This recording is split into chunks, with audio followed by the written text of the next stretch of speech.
It was good on the mission until we had to move from there. My grandparents moved first, and I couldn't understand why they had to move, but I found out later on that because they had fair children. The dark ones on the mission, that was their land.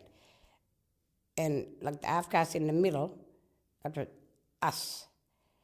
And the white in town, they were all lived all three separate lives.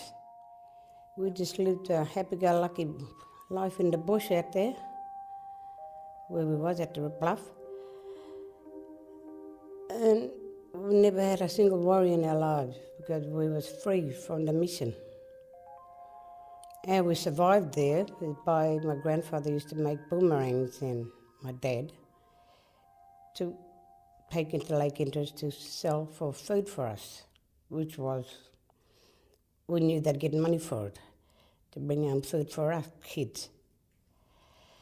So we was all happy with what they brought home, loads of bread, a couple of shillings worth of meat, just make a pot of soup for all to feed us all, and flour to make damper for us to eat. We was quite contented with that, and we were so happy. And we just went on our daily little bushwalks and, followed Grandpa around, digging water holes to keep us clean. And we had water to wash with and water to wash our clothes with. And we was happy that we found a spring. Then we'd go into another place and find another spring. So we had plenty of water to puddle in after we got muddy and we was playing around in. So that's how we survived in the bush up here at the Bluff. Sometimes we ate porcupine, which I never ate, but I knew how my uncle cooked it in a kerosene tin. It's really juicy and yummy. Sometimes I'd come home with rabbits from other properties around the Bluff.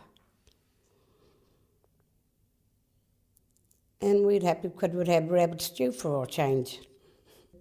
My grandpa had an old tooty little truck. And we used to push it up and down till we got it started. Because that was a little exciting going up the road for a burn and back to the Bluff.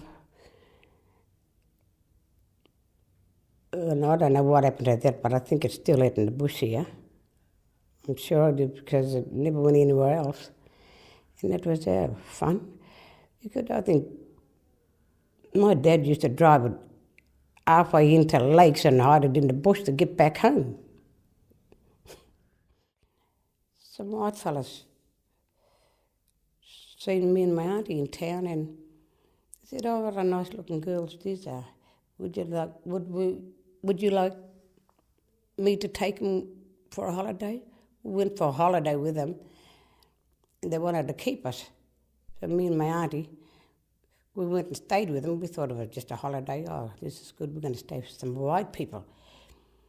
When we got there, they was keeping us. And we said, "We're not going to stay with these gubbas, we want to go home." So I said, "How are we going to do this?" He said, "We'll go to church and we'll talk about it. We'll go to the toilet, what are we going to do? We're going to run away?" We didn't know where we were going to run to anyway. So we said, "We'll talk to them, tell them we want to go back home." I said, "We want to go back home to the Bluff to Nan and Pop." So Roma and I, we're going home. Chuck our church hats off. That was our white way, chucking our church hats off. No, we're going home. They keep saying, "We'll take you home, take you home." They wouldn't, because they knew we were going to stay home. And we didn't want to stay with white people, we want to go home to our own people.